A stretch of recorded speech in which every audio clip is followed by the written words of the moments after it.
Hi, my name is Will Vetter. I'm Assistant Product Manager at AMG for Mercedes-Benz USA.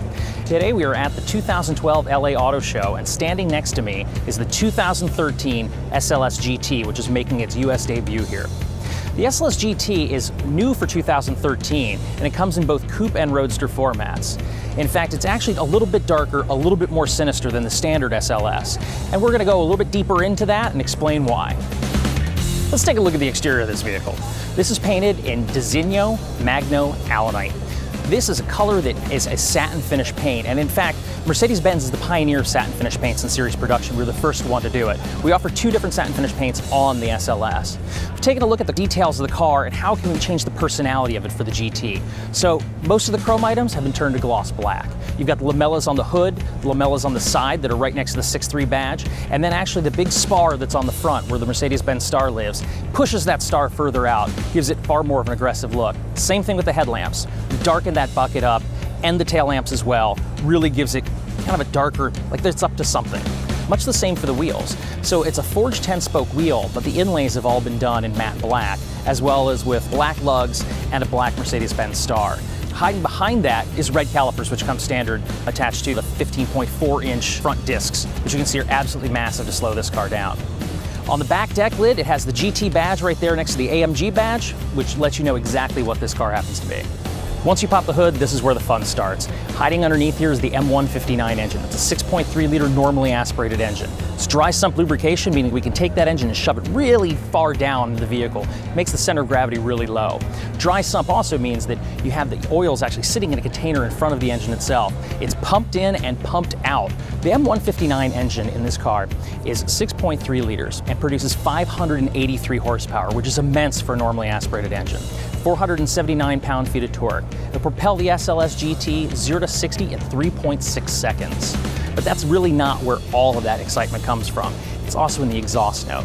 This engine has a free-breathing exhaust with fan-type exhaust manifold, much like a header design you'd see on a race car. It goes all the way out to the back and has an exhaust note that is unmistakably SLS and AMG. This engine is a marvel of technology in a whole host of formats, but it also follows that one-man, one-engine building philosophy that we have. The orientation of this vehicle is front-mid engine. Front meaning that the engine's actually in front of the passenger compartment, but mid meaning that it's in between the center line of the front axle and the rear axle.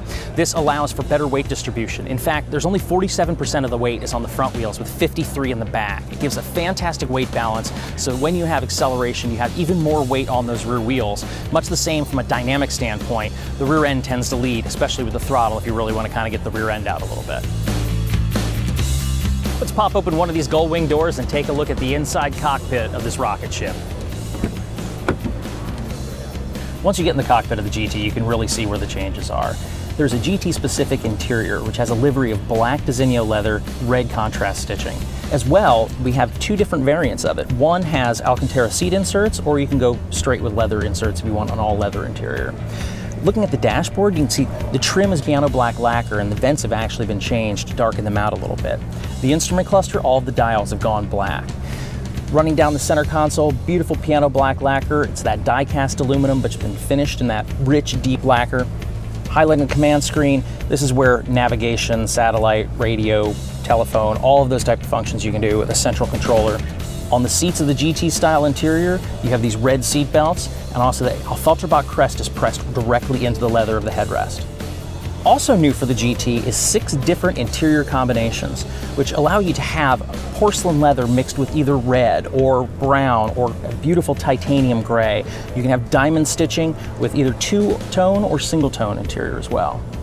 Also unique to the SLS GT is the steering wheel. It has the Alcantara side grips. It's finished with this beautiful red contrast stitching, and now there's a 12 o'clock mark right here at the top, so you have a good visual orientation of where the steering wheel is and if the wheels are pointed straight forward. The electronic stability program has 3 different settings on the AMG. You have standard setting, you have sport, which allows a little bit more drift angle, and then you have ESP off, which means all electronics are off, and it's all up to you, your skills, and the track in front of you. Well, that's about it for a quick overview of the SLS GT. For more information, please visit us at mbusa.com and be sure to keep the conversation going on Facebook and Twitter.